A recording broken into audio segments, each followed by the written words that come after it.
Hello everyone, welcome to StraightA. Dawson here, back with another video here today, and today we are covering NFL Week 2 predictions. And those videos coming out a little bit later than intended. There's been some recording troubles. My first recording of this actually just kind of completely kaput, and I was going to upload it. It got corrupted. I didn't have enough time to record it. I didn't have enough energy to record it, so I just mulliganed it and moved on. I thought I was going to record it before the game on Thursday, and we'll get right into that kind of caveat there. But the guys and I already locked in all of our thoughts and predictions, all that, so we're all good there. So no one cheated, no one did anything. All the predictions for Thursday Night Football are solid. I'll just give my thoughts about Thursday Night Football as well as what I thought going into the game as well. So we're just going to go over all the matchups. I'll kind of give you my thoughts there and all my predictions personally as well, while also showing you all the guys' predictions as well. Of course, we also have to review Week 1 and how that went, so stay tuned for that. Hope you all did enjoy the video last week, and hope you enjoyed this video. So like, comment, and subscribe to the channel if you have not already. Without further ado, let's get right into the video. So on screen right now, actually, you're going to see last week's results, and man, I got fucking cooked. I had some terrible takes. Looking back at that, I was like, wow, I'm destroyed. But this year, of course, we expanded the leaderboard up to 11 total spots instead of the previous 9. And of course, we had to remove a couple people and add some people to kind of help redynamic things, as well as the people last year. Some of them didn't actually submit anything for predictions. TPS is gone, as well as a couple, what's it called? There's another one that wasn't doing it this year. I forgot his name. But we added a couple other new faces. Taylor and Braden are officially joining us in our predictions, as well as Ryan Schudeman was gone. He's not submitting anything this year, so he is kaput gone.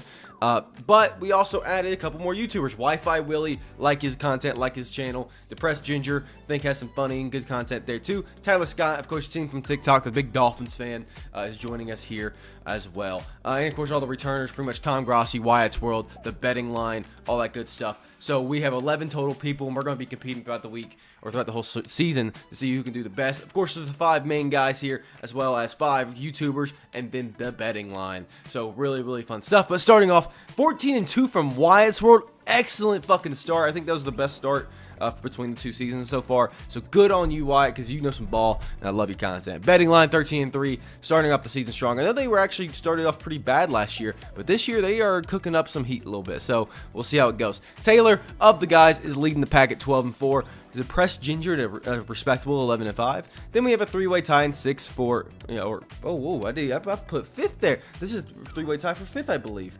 So either way, Braden at 10-6. Tom Grossi at 10-6, and Wi-Fi Willie also at 10-6. I will fix that in my personal recordings of this. Ben and Trathan tied in 8th place for 9-7, and then me and Tyler Scott carrying the bottom of the pack, basically flipping coins for each of the games at 8-8. So we have some catching up to do if we expect to do well in this whole shebang. But very, very cool stuff. Also on screen, I'm just going to go ahead and show the guys' predictions here as well. So you probably got a sneak peek of all that. Taylor's picks are going to be on screen. Boom, bada, bing. Braden's picks are on screen now as well. Boom, bada, bing. And then Ben's picks are on screen. A couple of good picks here. Not going to really talk about their thoughts too much. They can kind of cover it as they want. And then Trathan's picks are now on screen. So there you go. Boom, bada, bing. We're now going into my thoughts and predictions and how the spread and all that turned out. So as we kind of stated before, as I kind of stated before, when it comes to the Thursday night game, this is technically recorded after the game is done and over because I wanted to watch the game, so I didn't record it before the game. I got home from work right in time for the game, stuff like that, so I didn't actually jump into it, be like, oh yeah, I'm going to record this right before we do all this. So Buffalo Bills and Dolphins are done. Bills obviously won and destroyed them. That was my prediction going into the Thursday Night Football. It was locked in before. I'm not high on the Dolphins. You can kind of see that from my previous videos. And they were favored, and I like doing a few upsets. Last week, I did like half my upsets. So this week, I'm doing a respectable 3 upsets according to the spread. Bills, I just think, are a better football team. Josh Allen's great. Their weapons are great. Their defense is underrated, in my opinion. There's, across the board, a lot of things going in favor for Buffalo Bills. Of course, we'll talk about actually what happened because, man, the Bills' run game did amazing. More amazing than I ever thought it could. And Dolphins, their pass game, with especially Tua getting hurt, is just going to be really, kind of downgrading for the future. So we'll see how that actually ends up being. But either way, Buffalo Bills was my lock for this week. San Francisco 49ers over Vikings, or San Francisco 49ers are going to beat the Vikings. Very easy matchup for them to beat. Vikings are going to be good. I think they're going to be better than I thought they were going to perform. But against a Viking or against a 49ers team who are just absolutely fucking beasts. Their defense is amazing. Their run game without CMC is amazing. And I know they might not have CMC here. Their pass game is going to be great. There's just across the board, this is going to be an easy no sweep. And honestly, I would take the spread minus 5.5. Chargers and Panthers. Man, the Panthers are cooked. It's just Chargers all game. Chargers actually have some good upside, and I think they showed out a lot of things last week that they actually could be a very, very respectable team in the NFL AFC. So I'm going to give it Chargers here. Panthers, they're just a little bit cooked. I don't see any upside except if they have enough time to give Bryce Young something to work with. The Colts and Packers, if Jordan Love was playing this game, I would give this to the Packers, but I'm going to guess the -3 spread is because Jordan Love's not playing. I'm giving this to the Colts pretty easily. Their run game's great. Anthony Richardson showed off a lot of great stuff. Their defense, especially in the run defense, is going to be good. Packers, across the board, don't really have anything going for them. The one thing they did have going for them was their passing game, and now with Malik Willis, I just don't think that will be the same. You got the Giants and Commanders. I'm going to give this to the Commanders. I debated on trying to give the Giants some credit here, but I'm giving some other bad quarterbacks some credit this week, and I just can't give Daniel Jones that kind of boost up. I do think this will be a pretty close game. It's division matchup, stuff like that. But Commanders, I think Jaden Reed has shown so much potential. He's been very good. Terry McLaurin hasn't been really involved as much, and I think he will start getting involved. The defense for the Commanders is not underrated, but underrated for a bad team, I guess, is kind of the best way to describe it. And the Giants, just again, their defense, their run defense is actually decently good. Other than that, they're kind of cooked. The Saints and Cowboys. I mean, this is Cowboys all day, easy. Saints had a very easy week 1 matchup, but they did show some flashes, so I'm curious if their passing game will actually continue to be as efficient as it was. I don't think it will be, but I'm curious how much of that they can keep up. Cowboys, across the board, are a great team, one of the best in the whole league. I'm not really going to debate it too much. Then you get the Browns and Jags. And Jags. So this one's interesting because the Jags actually have an advantage here. Browns probably because of the quarterback play. Man, Deshaun Watson's fucking sucky, huh? He had the worst QBR this last week at 9.8 or something like that, which is horrendous. Despite that, I think the Browns are going to win. I'm giving the Browns the advantage here purely because of their defense. Their defense is so overwhelmingly great. Jacksonville has some struggles in keeping up in an offensive match, or having a hard time keeping up in a more offensive explosiveness. Last week against the Dolphins, they didn't really do anything too much against that defense, and defense for the Dolphins is significantly worse than the Browns. And all the Browns have to do is just at least run the ball. And Deshaun Watson, while I don't think he's a great quarterback, I do think he's better than he showed last week. It just sucks to see, because obviously he was a great player, and now he's a horrible person, and now he's a horrible player. And somebody said he's a better character. He has better character than he has ball skills or something like that. I fully agree, but man, I think there's still something there. And at the very least, if the Browns start seeing that Deshaun Watson's playing that badly, I think they're going to finally sit him. Will this be the game? Probably not, but I think the run game for the Browns and O-line's good enough to help keep the Jags in this game, or help keep the Browns in this game enough to actually beat the Jags here. So at the very least, I would take the spread, definitely. Jets and Titans. I'm not high on the Titans. Everybody knows that. They got cooked last week. I think the Jets have a very good, well-rounded team. Aaron Rodgers showed very good flashes, a very good quarter and a half of really good play. Breece Hall is very good. And then their defense is very overwhelming. So again, another sneaky good team. I just have to see more from Aaron Rodgers to get more and more confidence from him. But the Titans are an easy matchup, all things considering. Again, Will Levis, that offense is just not very good. Tony Pollard did impress. Their defense is at least substantial enough, but they just lost steam in the second half. And I don't know if that's going to be more of an indicative of the first half defensive play or the second half defensive play. Giving it to the Jets all day. Bucks and Lions. I think the spread's kind of mean. I would take the Bucks spread, because I think the Bucks actually have a pretty good roster, but it's got to be the Lions. Lions showed last week that they are a run-first team, and Jared Goff can throw to Jamison Williams, and Amon St. Brown hasn't been used, and Sam Laporta wasn't used as much. There was so much that the Lions did right last week, despite not using everything they had at their disposal. And the Bucks are I won't say a better team than the Rams inherently, but the Bucks have just as much potential, if not, a little bit more than the Rams.